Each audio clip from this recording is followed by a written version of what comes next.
Nelayan adalah sebuah profesi yang sangat penting di Indonesia. Tanpa nelayan, mungkin Indonesia akan kekurangan ikan dan juga akan kekurangan gizi.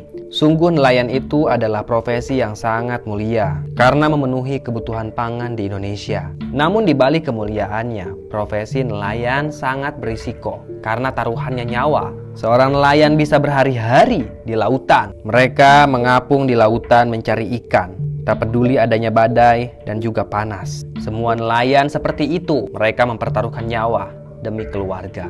Dan kali ini abang akan bercerita tentang seorang nelayan yang sempat hilang selama 100 hari.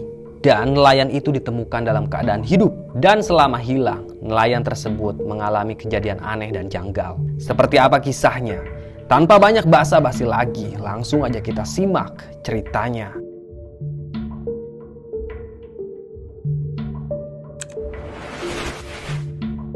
Sudarto atau biasa dipanggil Darto adalah seorang nelayan di Jawa. Darto biasa melakukan pelayaran di tengah malam, mencari ikan untuk nanti dijual di pelelangan. Darto sangat tangguh. Dari kecil, dia sudah diajarkan untuk melaut oleh ayahnya. Keluarga Darto memang keluarga nelayan, sehingga perahu yang dipakai oleh bapaknya turut turun-temurun dari kakek, bapak, sampai Sudarto. Kini umur Sudarto sekitar 40 tahunan. Tapi dia tidak akan pernah bosan melaut. Selagi masih bisa, Darto akan berjuang demi keluarganya. Namun pada suatu hari, Darto mengalami kejadian yang sangat mengerikan. Kala itu sedang musim cumi. Darto memutuskan untuk berburu cumi. Dia membawa 5 ABK. Darto berangkat dari dermaga menuju ke tengah laut. Ada sebuah spot atau tempat-tempat biasanya cumi berada di sana. Cara mereka menangkap cumi sangat unik, yaitu dengan cara dipancing. Pancingnya bukan pancing sembarangan. Pancing itu berbentuk benang yang sangat panjang.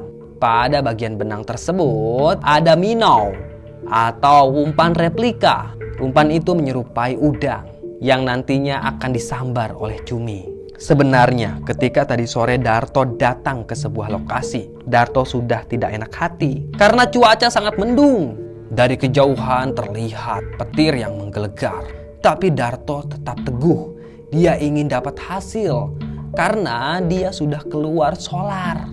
Bisa rugi kalau tidak dapat ikan. Akhirnya Darto dan para ABK-nya melanjutkan penangkapan ikan sampai malam. Sehabis maghrib cuaca pun semakin mendung. Lalu turun hujan gerimis. Darto mengambil jas hujan. Begitupun dengan para ABK-nya. Mereka tetap melanjutkan aktivitas pemancingan sampai hasil yang didapat memenuhi target. Hujan semakin lama semakin deras. Badai pun datang. Badai itu menggoyang-goyangkan perahunya Darto. Para ABK Darto panik. Mereka berpegangan pada perahu. "Bagaimana ini, Pak?" ucap salah satu anak buah kapalnya Darto. "Tenang saja, semua masih bisa dikendalikan. Pegangan saja yang erat," ucap Darto. Mereka semua berpegangan pada pelapa perahu. Tapi nasib berkata lain. Mereka semua naas. Perahu itu berbalik. Kemudian para ABK kapal tersebut terombang-ambing di tengah lautan. Begitu juga dengan Darto. Dia berusaha untuk berenang. Badai semakin datang. Tampaknya Darto akan tewas dalam badai tersebut. Beberapa saat kemudian badai mulai reda. Tapi anehnya Darto tidak melihat satupun anak buahnya mengambang di lautan. Darto berusaha untuk mengayuhkan tangannya. Dia bertahan agar tetap mengapung. Nah, nasib baik ternyata berpihak pada Darto. Sekonyong-konyong dari arah barat ada sebuah bagan. Tampaknya bagan itu lepas dari jangkarnya. Darto pun langsung mendekati bagan tersebut. Dia naik ke atas bagan itu. Bagannya menyerupai rakit, sehingga Darto bisa bertahan di sana. Keesokan harinya, di kampung semuanya geger kalau Darto dan anak buah kapalnya tidak kembali setelah melaut semalam. Apalagi semalam ada badai yang sangat dahsyat menerjang lautan, sehingga membuat para nelayan curiga kalau Darto dan ABK-nya ini tenggelam di tengah laut. Dan benar saja, setelah 3 hari kemudian, Darto tidak pernah pulang. Istri dan anak-anaknya Darto menangis histeris.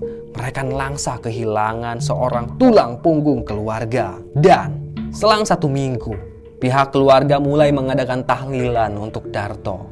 Karena pencarian tim SAR tidak membuahkan hasil, mayat Darto tidak ditemukan. Mereka semua menyangka kalau Darto sudah mati. Padahal yang terjadi sebenarnya Darto masih hidup.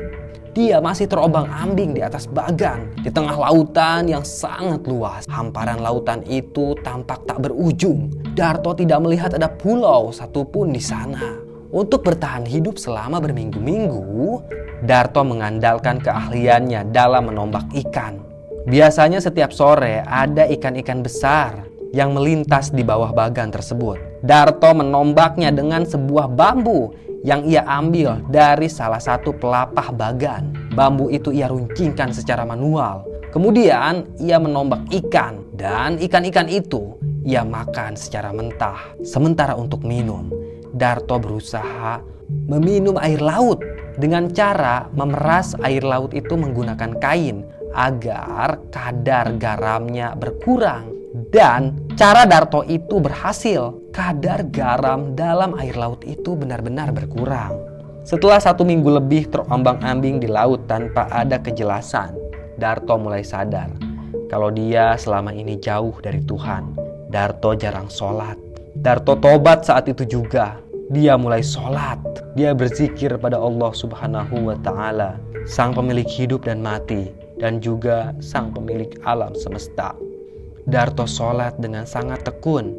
Dia hanya mengira-ngira waktu yang pas. Kapan waktu subuh datang, kapan waktu dohor datang, dan seterusnya. Dalam renungannya itu, Darto tidak henti-hentinya berdoa. Dia ingin sekali pulang. Nah, tepat di malam ke-16, Darto melihat kejadian aneh. Di tengah laut, Darto melihat ada sebuah panggung yang sangat megah. Panggung itu menampilkan jaipongan. Ada sinden-sinden yang sangat cantik di sana. Mereka semua menari dengan sangat indah. Darto mulai membaca-baca apapun yang ia bisa. Surat Al-Ikhlas dan juga istighfar. Darto yakin kalau panggung itu adalah panggung gaib. Dengan sisa tenaga yang ada, Darto berusaha mengayuh bagan itu agar menjauh dari panggung tersebut. Dan keesokan harinya, setelah melihat panggung gaib tersebut, tiba-tiba saja Darto melihat sebuah kapal pesiar. Kapalnya sangat besar. Kapal itu tampak mewah. Darto sangat senang. Dia melambai-lambaikan tangannya dari kejauhan. Kemudian Darto berteriak, "Hei, tolong aku!" ucap Darto. Tapi ternyata kapal pesiar itu tidak berpenghuni. Tidak ada satupun di sana. Darto mulai merinding. Darto yakin kalau kapal itu adalah kapal gaib. Sungguh mengerikan apa yang terjadi di tengah lautan. Darto berusaha bertahan hidup di sana dengan cara yang berulang, menombak ikan dan juga memeras air laut. Hingga akhirnya, entah di bulan keberapa, nasib baik berpihak pada Darto. Tubuh Darto sudah kurus krempeng, wajahnya acak-acakan, rambutnya gondrong, jenggotnya juga tebal.